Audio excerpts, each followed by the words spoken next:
First-person horror story. The black cloak never lifted.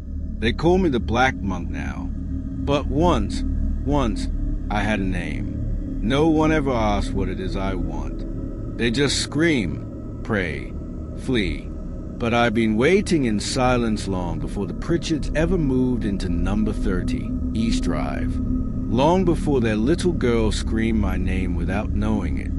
Let me tell you how it really is. From the cold side of the veil, I was a man of the cloth, a Benedictine, cloaked in black. I lived not far from where their modern houses now perch like boxes along cracked pavement. Our priory was simple, gray stone, wooden beams, a chapel, and a crypt deep beneath where the earth never warms. I was young and pious, or so they thought, but sins don't sleep in cassocks. They fester under robes, they grow in silence, and I had a secret. There was a girl, 12, maybe 13. She brought food to the abbey from the village with her father. She laughed when she walked, too loudly for a place of prayer. I watched her from the shadows near the cloister. My vows weighed on me like chains, but not enough to stop me. One evening, under the guise of tending to the outer walls, I met her by the stream, and I won't pretend to justify what happened. It was monstrous. I was monstrous. The village found her body 3 days later. Her throat blew and her skull cracked on the stones. I was accused. Of course, I denied it. The abbot pleaded for mercy on my soul, but the village wanted more than confession. They demanded punishment. They hanged me, not in the square. No, that would be too simple. They dragged me down to the monastery cellars and looped the rope around a beam, my beam. I remember the stone was cold beneath my feet, the priest hand shaking as he offered last rites I never accepted. I cursed them all. I did not die peacefully.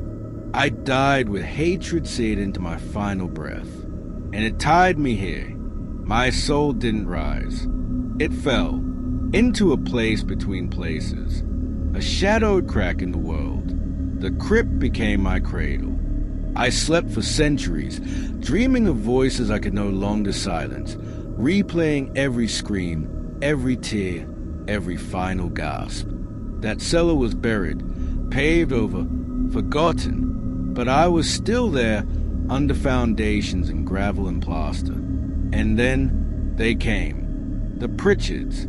The year was 1966.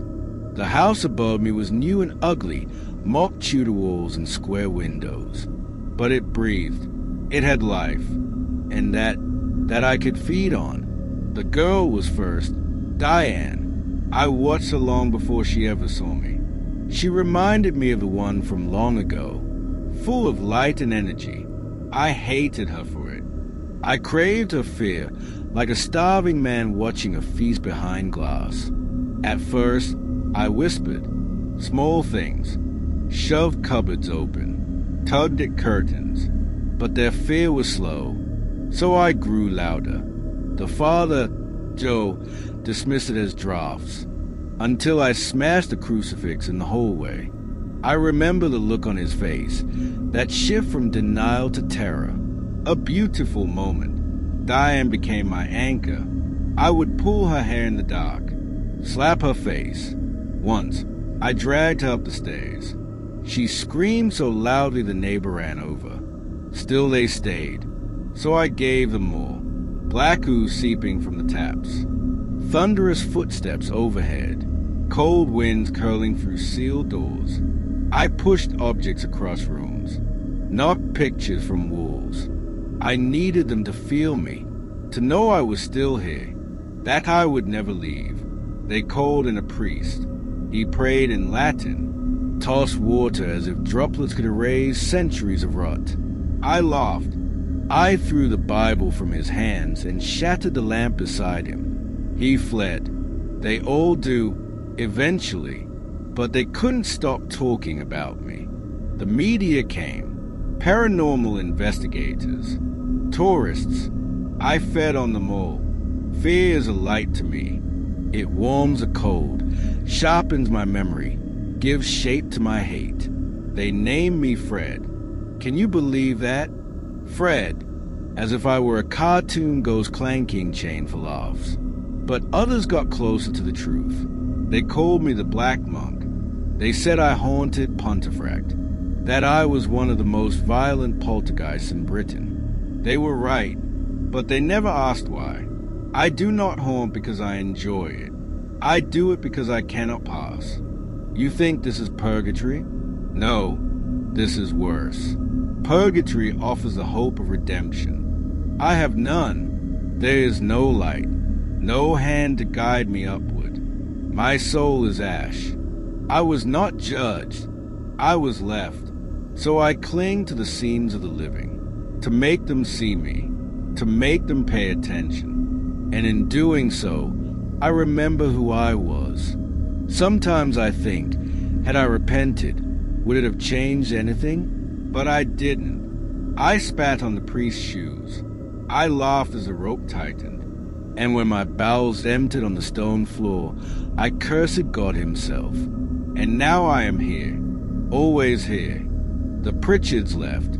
Of course they did. After years of torment, their story became legend. Their daughter still speaks of me in interviews, eyes glassy with a memory. I live in her night maze, and that alone gives me satisfaction. Others moved in. Paranormal hunters. TikTok ghost chasers. Overnight guests who think staying in the house is a challenge. They laugh, bring Ouija boards, mock the air,